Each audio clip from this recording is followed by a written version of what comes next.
How to fix TikTok notification glitch.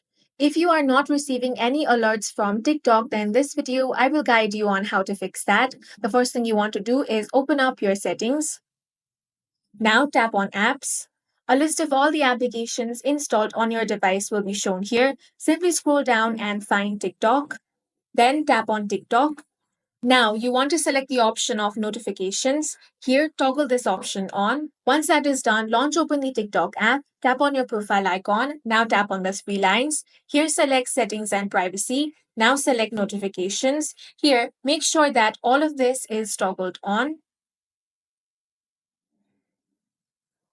Now, you will be receiving notification alerts from TikTok. If you still do not receive that, you also want to check if Do Not Disturb mode is on. So, if Do Not Disturb mode is toggled on, make sure that you turn that off. If that doesn't work, you want to uninstall the application. After uninstalling it, open up Play Store and then install the TikTok app again. And that's it for this video. If you found it useful, make sure to hit the like button and subscribe for more videos like this.